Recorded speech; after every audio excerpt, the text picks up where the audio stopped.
নমস্কার, সকল ভক্ত বন্ধুদের সাদর আহ্বান জানাই মা শারদা সেবাশ্রম ফেসবুক পেজে। মা শারদা সেবাশ্রম ফেসবুক পেজে আজকে আমরা অনেক দিন পর স্বামীজির অনুধ্যান শোনবার জন্য সমবেত হয়েছি। আমাদের প্রতি শনিবার মা শারদা সেবাশ্রম ফেসবুক পেজে স্বামীজির অনুধ্যান হয়ে থাকে, কিন্তু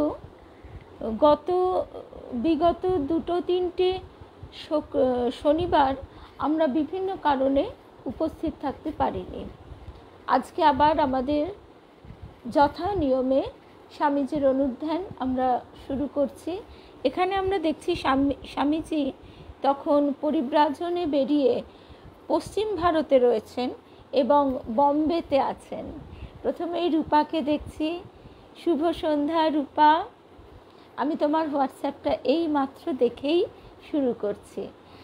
আর তারপরে এখানে তিনি বিভিন্ন বিদ্বান পণ্ডিত ব্যক্তির সঙ্গে পরিচিত হচ্ছেন এবং এই বিদগ্ধ মানুষদের সাহচর্যে তার যে একটা ব্যক্তিত্বেরও গঠন হচ্ছে সে কথা বলা বাহুল্য। এবার আমরা দেখব খান্ডোয়া ছেড়ে তিনি মুম্বাই, তখন বম্বে নামে পরিচিত, বম্বের দিকে তিনি রওনা দিচ্ছেন। শুভ সন্ধ্যা পারমিতা। তাহলে আজকে আমরা স্বামীজির সঙ্গে বম্বে অভিমুখে রওনা দেব। তার আগে ঠাকুর মা স্বামীজির শ্রীচরণে সাষ্টাঙ্গ প্রণাম নিবেদন করি, শ্রী গুরুকে স্মরণ করে শুরু করছি আজকের প্রসঙ্গ। স্বামীজির সঙ্গে পরিব্রাজনে আমাদেরও পথে বেরিয়ে পড়া।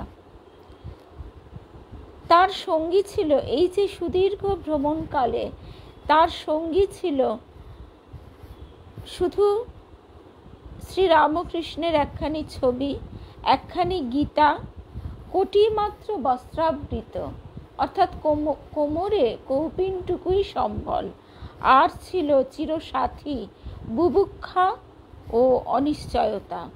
তথাপি সর্বদা চিত্তে ছিল অদম্য ঈশ্বর বিশ্বাস, স্বীয় জন্মভূমির প্রতি অসীম প্রেম এবং জনগণের প্রতি অকৃত্রিম ভালোবাসা। এই ভালোবাসার শক্তিতেই স্বামীজি পরবর্তীকালে বারবার বলেছেন, যা কিছু হয়েছে জগতে এই ভালোবাসার শক্তিতে। শুভ সন্ধ্যা চৈতালি নাগ, পারমিতা রূপা, সকল ভক্ত বন্ধুদের শুভ সন্ধ্যা জানাই। জুলাই মাসের শেষ সপ্তাহে স্বামীজি বম্বেতে পৌঁছবেন। খান্ডোয়া ছাড়বার পূর্বে হরিদাসবাবু স্বামীজিকে আরও কিছুদিন সেখানে থেকে যাওয়ার জন্য বিশেষ অনুরোধ করেছিলেন, কিন্তু স্বামীজি বললেন, তোমরা সবাই আমার এত যত্ন করছো যে তোমাদের ছেড়ে যেতে ইচ্ছে হয় না, কিন্তু আমার থাকবার জোটই নাই। আমি তীর্থ পর্যটনে বেরিয়েছি, রামেশ্বর পর্যন্ত যেতেই হবে। আমি যদি এভাবে দীর্ঘকাল সব জায়গাতে কাটাই তবে তো আর আমার সংকল্প সিদ্ধ হবে না। হরিদাসবাবু তখন বুঝলেন যে স্বামীজিকে কোনো মতেই ধরে রাখা সম্ভব হবে না।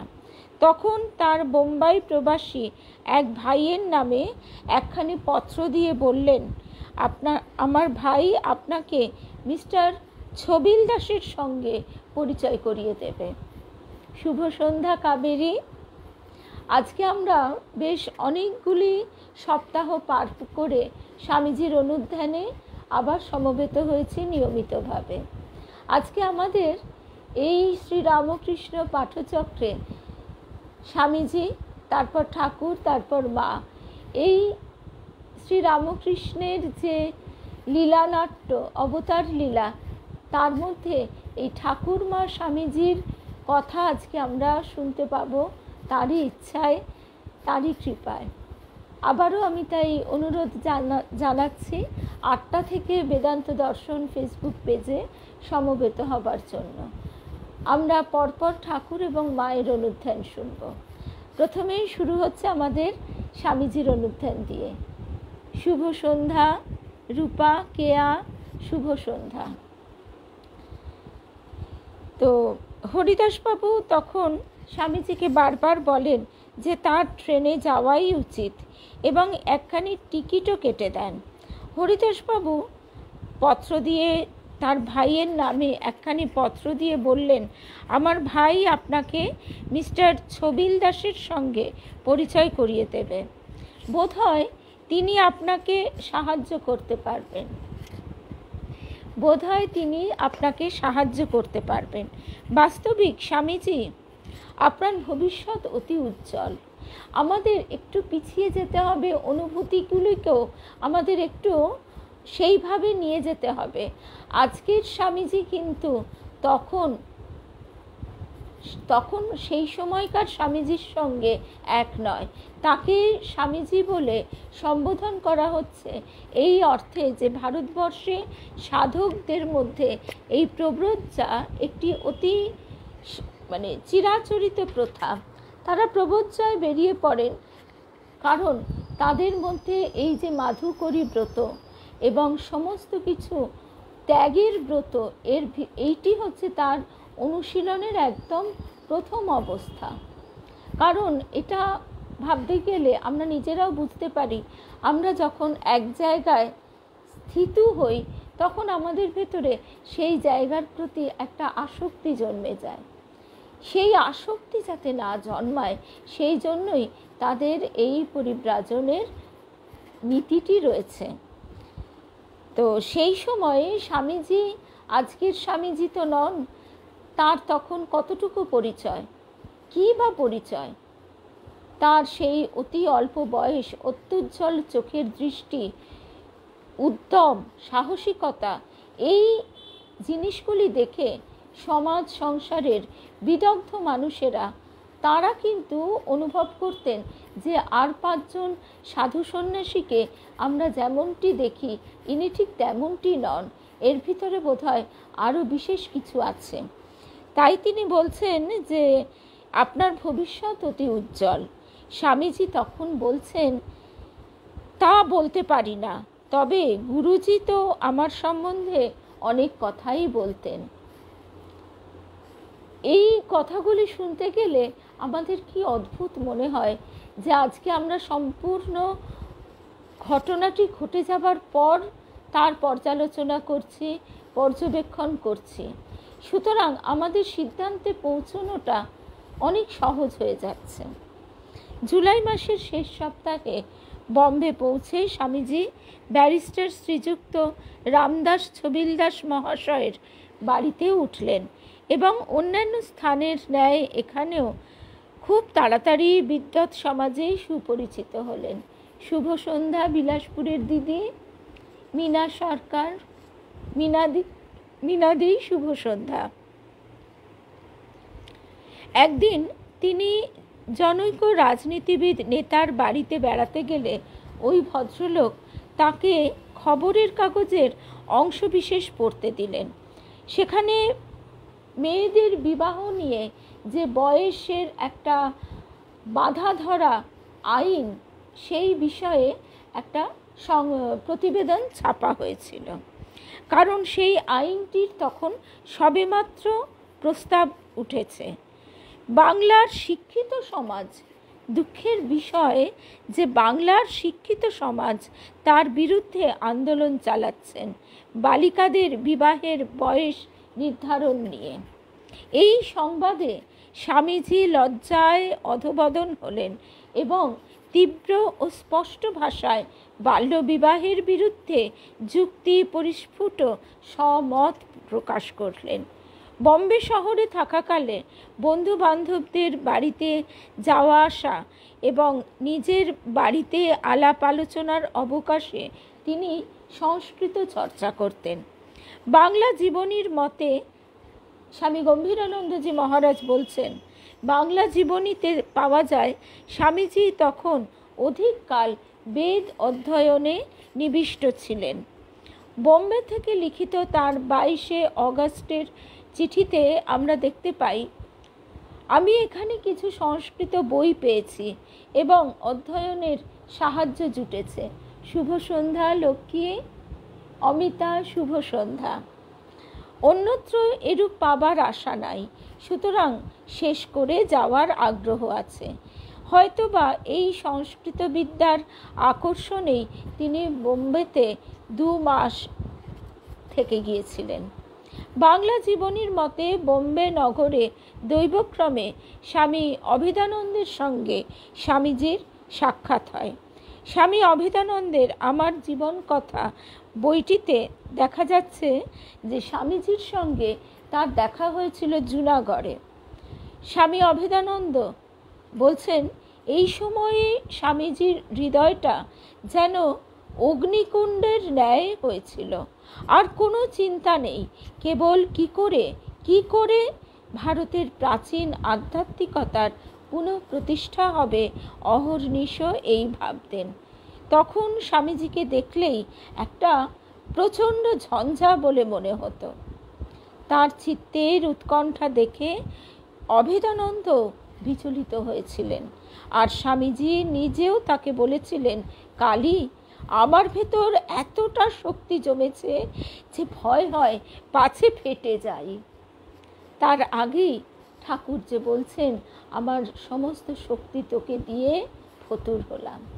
এই অনন্ত শক্তি কিভাবে জীব কল্যাণে পৃথিবীতে অবতীর্ণ হয়েছে, সেই কথায় যদি আমরা একটু ফিরে যাই, তাহলে দেখতে পাই যে গীতায় শ্রীকৃষ্ণ বারে বারে তিনি স্বীকৃত হচ্ছেন যে যখনই এই চরম দুর্দশা ঘটবে তখনই তিনি অবতীর্ণ হবেন। কিন্তু এইবারে অবস্থা এতটাই সুকঠিন যে তাকে অখণ্ডের ঘর হতে নর ঋষিকে আহ্বান করে আনতে হচ্ছে, যিনি ধ্যানে নিমগ্ন এবং তার কোনো দেহের রূপও সেই মুহূর্তে আমরা পাচ্ছি না। ঠাকুর যেভাবে বলছেন, অখণ্ডের ঘর মানে নামরূপের জগতের বাইরে, সেখানে তিনি কচি শিশুরূপে প্রবেশ করলেন। অখণ্ডের ঘরে স্বয়ং ঠাকুর প্রবেশ করছেন, নারায়ণ প্রবেশ করে তিনি যখন দেখছেন সেই অমিত তেজ ঘনীভূত হয়ে এক ঋষির আকার নিচ্ছে, তখন তিনি তার কণ্ঠে তার কচি দুটি হাত জড়িয়ে তাকে আহ্বান করছেন আসার জন্য। আমি আসছি, তুমি এসো। আমাদের গুরুদেব বলতেন, নারায়ণের কথা দেওয়া আছে, তাকে বারবার আসতে হয়। যখনই চরম দুর্দশার সৃষ্টি হয় তখনই তাকে অবতীর্ণ হতে হয়। কিন্তু এইভাবে স্বয়ং শিবকে নিয়ে আসা এ ঘটনা কিন্তু বিরল। সুতরাং স্বামীজিকে বৈষ্ণবী মায়ায় আচ্ছন্ন করে রেখেছেন ঠাকুর। তিনি তার স্বরূপ যদি জানতে পারেন, এক মুহূর্ত নিজেকে ধরে রাখতে পারবেন না। যারা এই কালে এবং আমেরিকা গমনের প্রাক্কালে স্বামীজির চিন্তা বিকাশের গতি লক্ষ্য করতে চান, তাদের কাছে এই দুটি চিঠি বিশেষ মূল্যবান। 22শে অগস্ট আর 20 সেপ্টেম্বর। প্রথম চিঠিতে একটি ছোট্ট অংশ আমরা এখন অনুধ্যান করব। সেটি হচ্ছে, একটি বিষয় অতি দুঃখের সঙ্গে উল্লেখ করছি, লিখছেন স্বামীজি। এই অঞ্চলে সংস্কৃত এবং অন্যান্য শিক্ষার সম্পূর্ণ অভাব। এতদ অঞ্চলে লোকেদের মধ্যে ধর্মের নামে পানাহার, শৌচাদি বিষয়ে এক রাস কুসংস্কারপূর্ণ দেশাচার আছে, আর এগুলি যেন তাদের কাছে ধর্মের শেষ কথা। হায় বেচারারা, দুষ্ট ও চতুর পুরোহিতরা যত সব অর্থহীন আচার ও ভাঁড়ামিগুলোকে বেদের ও হিন্দু ধর্মের সার বলে তাদের শেখায়। কলির ব্রাহ্মণরূপী রাক্ষসদের কাছ থেকে ভগবান যেন তাদের বাঁচান। এই পত্রখানি জুনাগড়ের দেওয়ানজিকে লেখা হয়েছে। আরেকটি যে চিঠির কথা আমরা শুনলাম, সেই চিঠিটি খেতড়ি নিবাসী পণ্ডিত শঙ্করলালকে লেখা হয়েছে। তাতে আছে, আমাদের দেশে পর্যবেক্ষণ ও সামান্যীকরণ প্রক্রিয়ার ফলস্বরূপ বিজ্ঞানসমূহের অত্যন্ত অভাব দেখতে পাই। পর্যবেক্ষণ এবং সামান্যীকরণ প্রক্রিয়ার ফলস্বরূপ বিজ্ঞানসমূহের অত্যন্ত অভাব দেখতে পাই। সুতরাং আপনি বুঝতে পারছেন, আমাদেরকে ভ্রমণ করতেই হবে, আমাদেরকে বিদেশে যেতেই হবে, আমাদেরকে দেখতেই হবে অন্যান্য দেশে সমাজ ব্যবস্থা, সমাজযন্ত্র কী রূপে পরিচালিত হচ্ছে।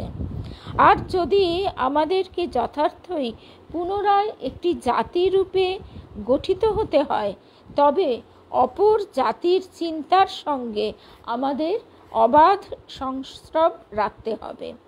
আমরা এখন কি হাস্যকর অবস্থাতেই না উপনীত হয়েছি। ভঙ্গি রূপে যদি কোনো ভঙ্গি কারো কাছে উপস্থিত হয়, সংক্রামক রোগের ন্যায় সকলে তার সঙ্গ ত্যাগ করে। ভাঙ্গি মানে মেথর।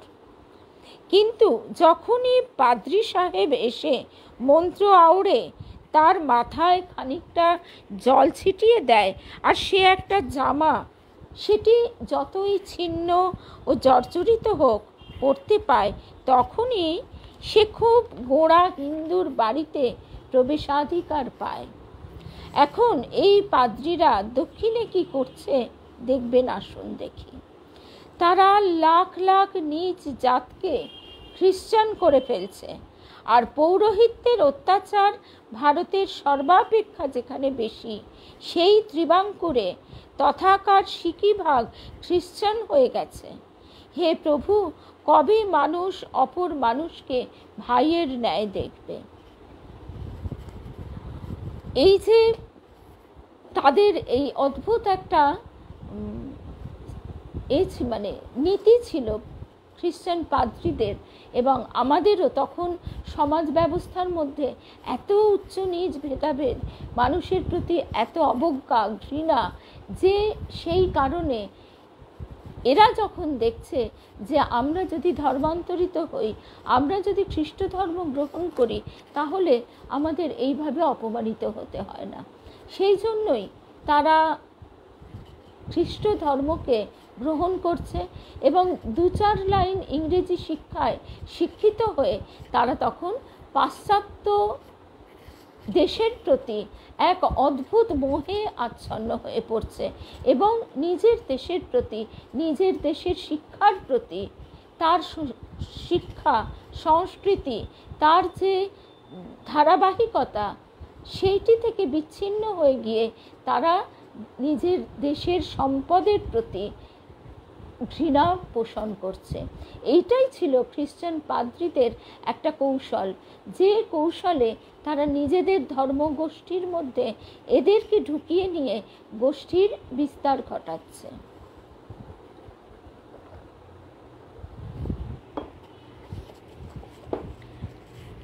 শুধু ওই সময় নয়, পরবর্তীকালেও আমরা অনেক অনেক পরবর্তীকালে, মানে 1906-07 দশকেও বিপুলভাবে এই সমস্যাটি দেখতে পেয়েছি। এরপর আমরা আসছি বম্বে থেকে 22শে অগাস্ট স্বামীজি লিখছেন, এখানে 15-20 দিন ধরে থেকে রামেশ্বর যাবার বাসনা আছে। তবুও 20শে সেপ্টেম্বর পর্যন্ত তিনি বম্বেতে ছিলেন। এই তাহার মানে এই বিষয়টি তার ওই তারিখের চিঠি থেকেই আমরা জানতে পারি। বম্বে থেকে পুনে যাওয়ার পথে একটি বিশেষ ঘটনার কথা তার প্রাচীন জীবনীতে উল্লিখিত আছে। শুভ সন্ধ্যা শ্রী এখনও করে, একদম ঠিক, এখনও করে, এবং এই জিনিসটা 60-70-এর দশকে, 50-এর দশকে বিপুলভাবে ঘটেছে। শুভ্রাদি, রুমাদি শুভ সন্ধ্যা, নয়নতারা শুভ সন্ধ্যা, চিনুদি, রুদ্রাণী, চৈতালি শুভ সন্ধ্যা। শ্রী আগেই এসেছে, দেখতে পাইনি। তারপরে আমরা দেখছি বম্বে থেকে পুনে যাবার পথে একটি বিশেষ ঘটনার কথা প্রাচীন জীবনীতে উল্লিখিত আছে এবং তার সঙ্গে লোকমান্য বালগঙ্গাধর তিলক মহাশয়ের নাম সহযাত্রী রূপে আমরা পাই। স্বামীজিকে অশিক্ষিত ভেবে কয়েকজন সহযাত্রী সন্ন্যাসীদের দ্বারা ভারতের কত অনিষ্ট হচ্ছে সেই নিয়ে ট্রেনের কামরাতে ইংরেজি ভাষায় আলোচনা আরম্ভ করে দিলেন এবং তাতে খুব মেতে উঠলেন।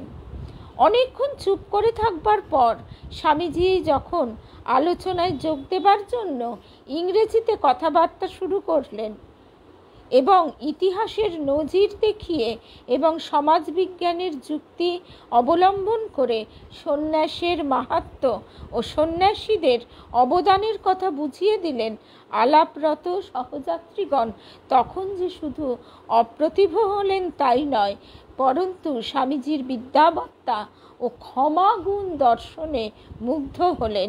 স্বামীজির পুনা গমনের ঘটনাদি আমরা বালগঙ্গাধর তিলক মশায়ের নিজের বিবৃতি অনুবাদ করে এখানে উপস্থাপিত করছি।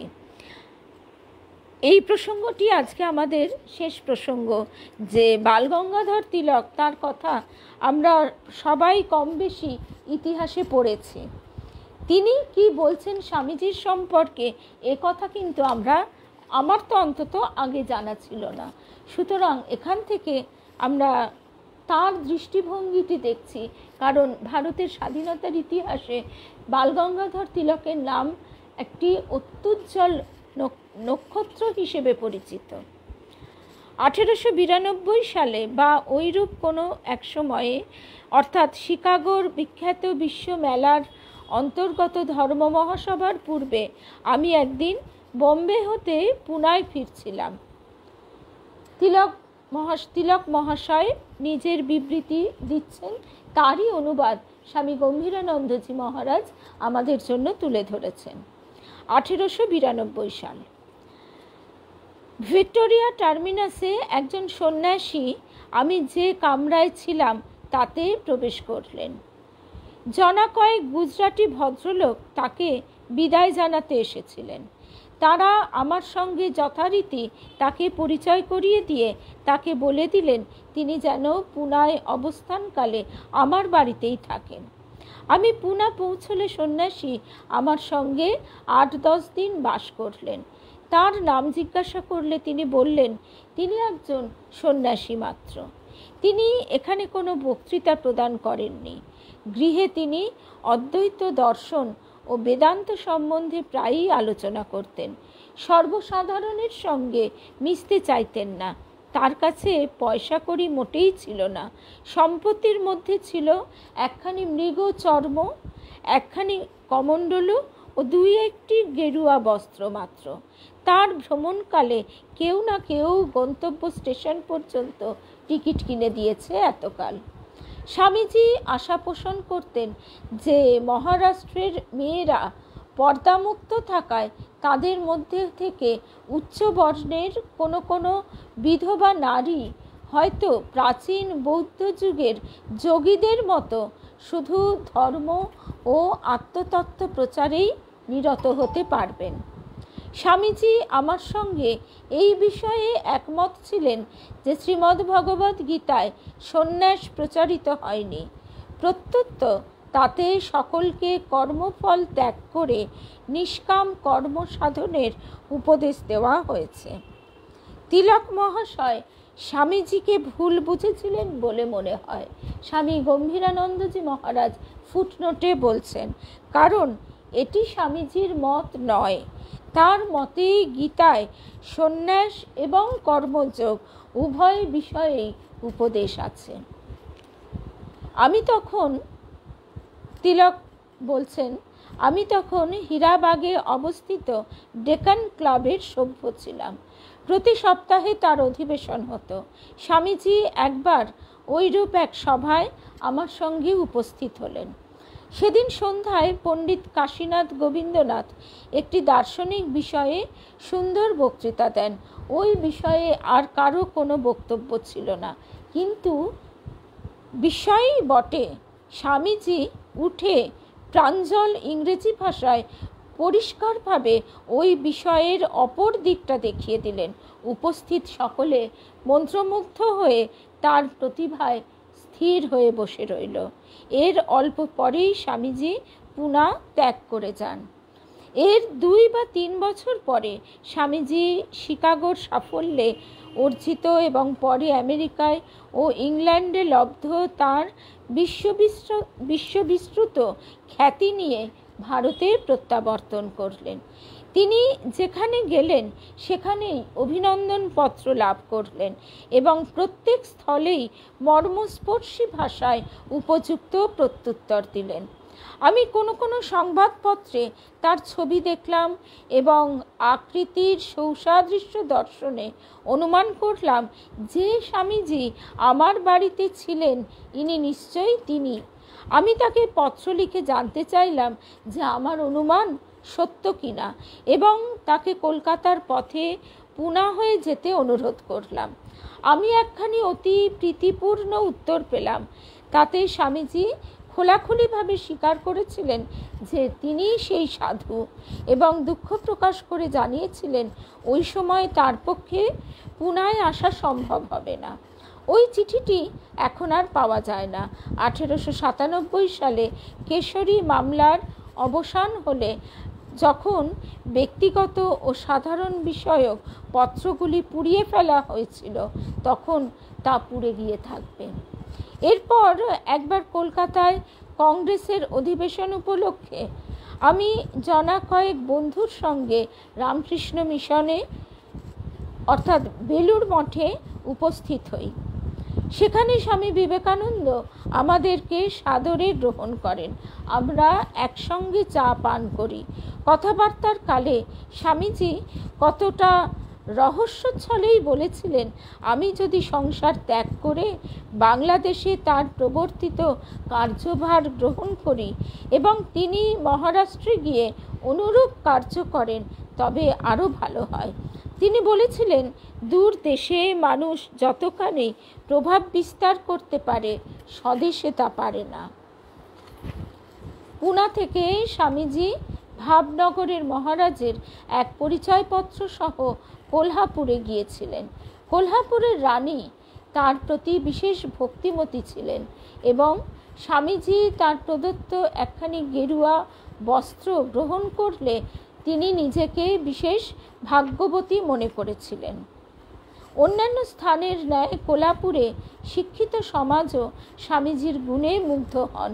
বিশেষত তার বক্তব্য বিষয়ে পরিষ্কার ও হৃদয়গ্রাহী ভাষায় প্রকাশের ক্ষমতা সকলকে আকৃষ্ট করেছিল। তাই তারা স্থানীয় রাজরামীয় পরিষদে তার বক্তৃতার আয়োজন করেন। স্বামীজি সেখানে 1.5 ঘন্টা বক্তৃতা করেন।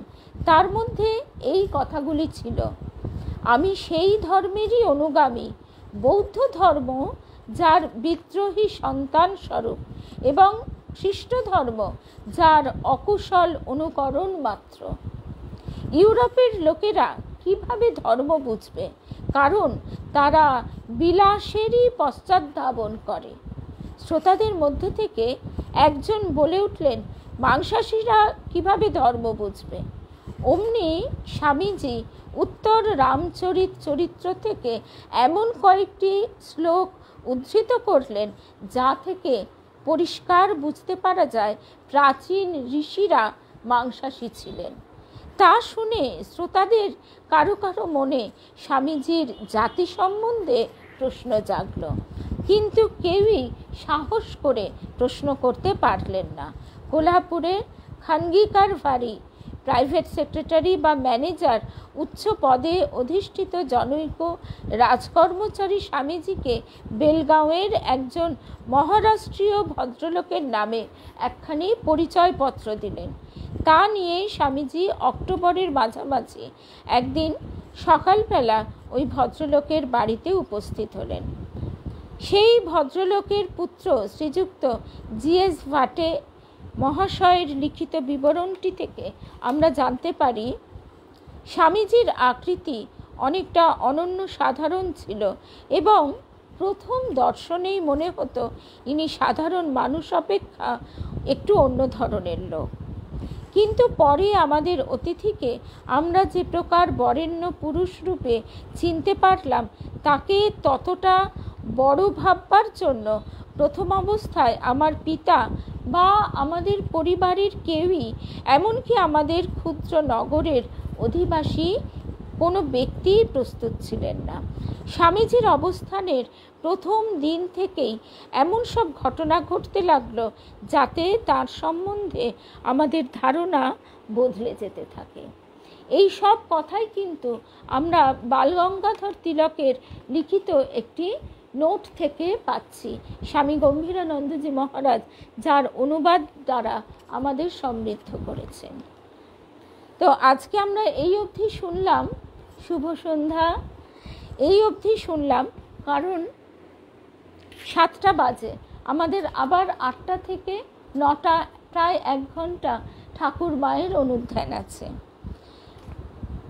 এইভাবে স্বামীজির যে মূল্যায়ন, সেই মূল্যায়নটি থেকে আমরা একটা জিনিসই বুঝতে পারি যে সেই সময়ে তাকে মানুষ কিন্তু একটু বিশেষভাবে বিশেষ চোখে দেখলেও তার ভিতরে যে এতটা শক্তি সুপ্ত আছে তা কিন্তু বুঝতে পারেনি। এই দুঃখ স্বামীজি পরবর্তীকালে বলেছেন যে তাকে চিনতে গেলে আরও একটি বিবেকানন্দের প্রয়োজন। তো এই অবধি আজকে আমরা শুনলাম। আরেকটি কথা বলি, এই বই দুটো নিয়ে কালকে রাত্রির থেকে মাঝখান থেকে দেখছি, এই যে বইয়ের নামটাও খুব সুন্দর, প্রণামিকা। স্বামী ভূতেশানন্দজি মহারাজের কথা ভারী সুন্দর, মধুঝরা তার কথাগুলি, আর এত সহজ সরলভাবে তিনি সকলের কথার উত্তর দিয়েছেন। মানে তার কাছে যেসব ভক্তেরা এসেছেন তাদেরকে ব্যাখ্যা করেছেন, বা নিজেও ভূতেশানন্দজি মহারাজ যখন ভক্তদের কাছে বা ব্রহ্মচারীদের কাছে আধ্যাত্মিক প্রশ্ন করতেন, তখন তিনি যে সহজ সরলভাবে মানুষের প্রশ্নের উত্তর দিয়েছেন তা আমাদের খুবই আকর্ষণীয় বোধ হয়। তা গতকাল আমরা একটি জায়গায় গিয়েছিলাম, খর্দা শ্রী সারদা কল্যাণ সমিতি, মেয়েরা পরিচালনা করছে। ঠাকুর এসেছিলেন নারী শক্তির জাগরণ ঘটাবার জন্য। তো নারী শক্তির একটি স্ফুলিঙ্গ গতকাল দেখে এলাম। মাত্র 4 জন মেয়ে, তার মধ্যে একজন 70 ঊর্ধ্বে বয়স এবং তিনি রাজরোগে আক্রান্ত, ক্যান্সার। আরেকজন তিনিও 60, অ্যারাউন্ড 60। আর 2 জন আছেন তারা তুলনামূলকভাবে তাদের বয়স অনেক কম, 35 বা ওই রকম। তা এই 4 জন যে একটা সমিতিকে চালিয়ে নিয়ে যেতে পারে, এটা দেখে অবাক হতে হয়।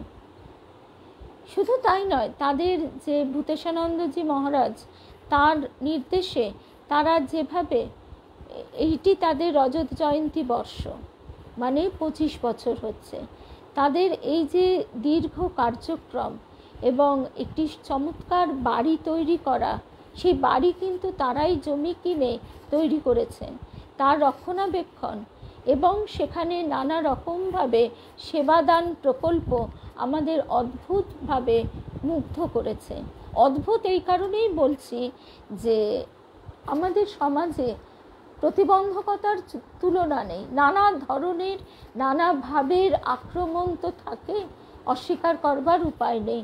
তো ওখানে ওই অল্প বয়সী যে বোন দুটি রয়েছেন তাদের জিজ্ঞাসা করছিলাম যে আচ্ছা, তোমাদের তো অবশ্যই অনেক রকমের সমস্যার সম্মুখীন হতে হয় বা নানা রকমের চাপ সৃষ্টি করা হয়, বিপরীত চাপ, নিশ্চয়ই চলার পথটি খুব সহজ সরল নয়।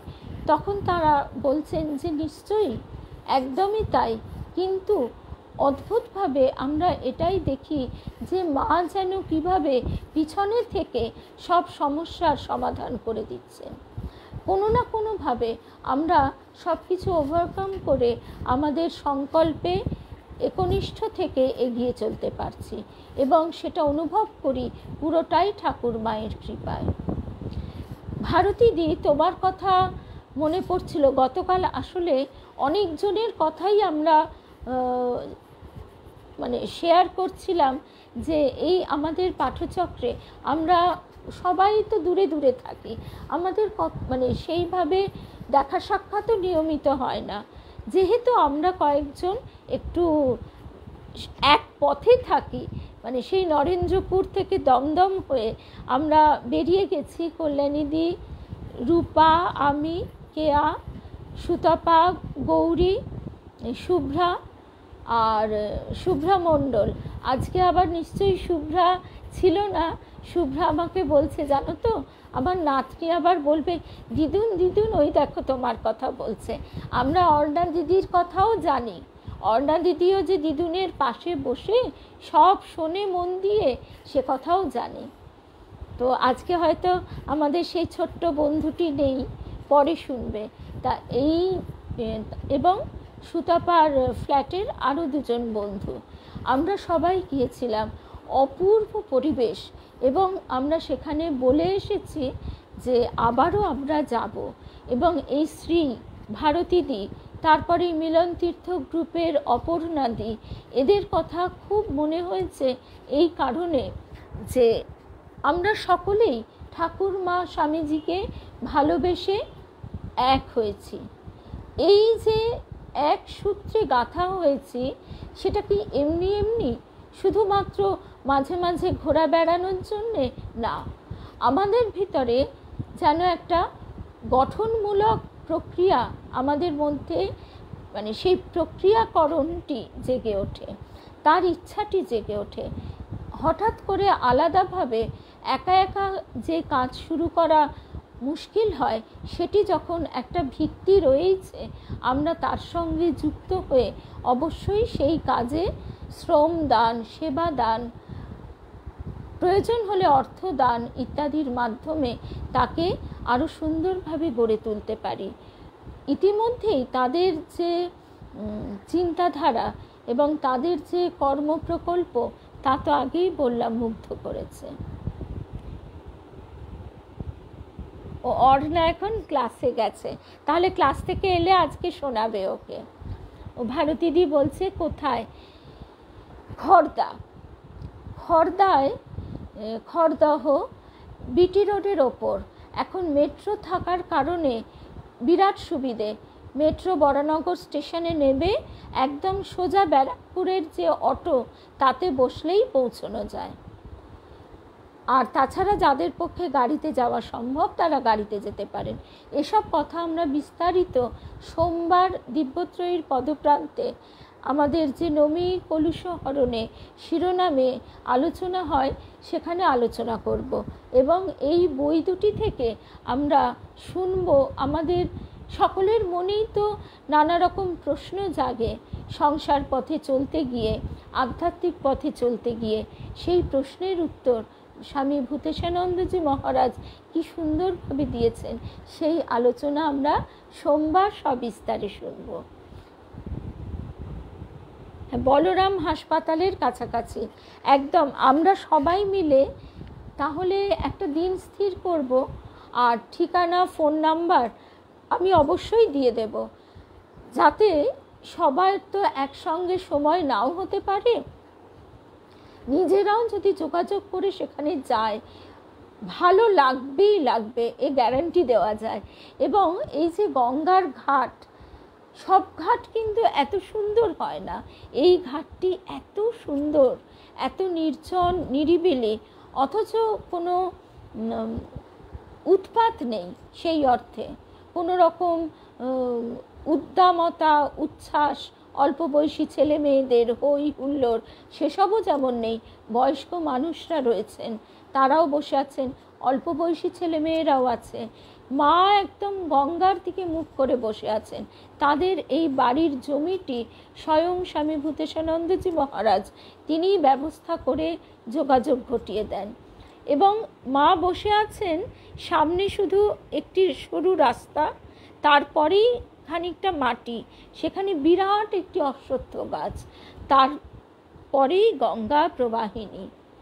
সেই গঙ্গা দর্শন মায়ের তো বাই ছিল, মা বলছেন এখানে অশ্বত্থ পাতার ভেতর দিয়ে হাওয়া যে কি অপূর্ব সুরের ঝংকার তুলছে, তা আমরা কাবেরীকে কালকে কেয়া ভিডিও কল করে দেখাচ্ছে। যন্ত্র আর কতটুকুই বা ধরতে পারে, কিন্তু সেই জায়গায় সেই স্থানে অদ্ভুত এক শান্তির বাতাবরণ। সুতপার সঙ্গেই প্রথম আলাপ লেখনিদি। তিনি বেলুড়ে যে সাধারণ উৎসব, সেখানে একটি স্টলের জন্য প্রতিবারই আবেদন জানান এবং তাদের একটি স্টল থাকে। দুস্থ মেয়েদের দিয়ে নানা রকম হাতের কাজ করানো হয় সেখানে, সেইগুলি বিক্রির ব্যবস্থা আছে। বড়ি, আচার, ঘি, ছাতার ওপরে আঁকা, বাচ্চাদের ছাতার ওপরে আঁকা ইত্যাদি ইত্যাদি বিভিন্ন রকমের কাজ করা হয়। তা আবার তাহলে আগামী সোমবার এই প্রসঙ্গে আমরা শুনব। আর সর্বোপরি স্বামী ভূতেশানন্দজি মহারাজের যে অপূর্ব আলোচনা, সেই আলোচনাগুলির কিছু কিছু অংশ আমরা সোমবার শুনব। জয় রামকৃষ্ণ।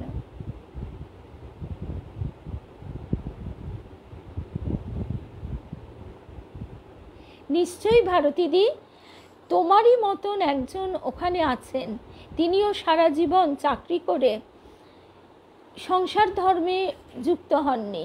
তোমার কথা ওই জন্যেই আরও মনে পড়ছিল।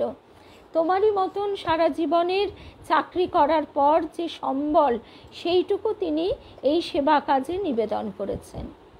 তোমার আলাপ হলে খুবই ভালো লাগবে। একদম এই যে কেয়া বলছে, পরিবেশটা অতুলনীয়। আমরা এরপরে আবার ঠিক করব এবং প্রত্যেককে আলাদা আলাদা করে ফোন করে জানানো সম্ভব হবে না, তাই ফেসবুকেই আমরা দিয়ে দেব যে কখন আমরা কবে আবার আমরা যাচ্ছি। তাহলে যারাই ইচ্ছুক হবে জয়েন করতে পারবে। আমাদের টিঙ্কু শুধু দূরে থাকে, যখন আসবে তখন একবার চেষ্টা করো এখানে একসঙ্গে যাওয়ার, কেমন? তাহলে আজকের মতো আমরা কিছুক্ষণের জন্য বিদায় নিই। আবার দেখা হবে 8টায় বেদান্ত দর্শন ফেসবুক পেজে। জয় রামকৃষ্ণ, জয় রামকৃষ্ণ।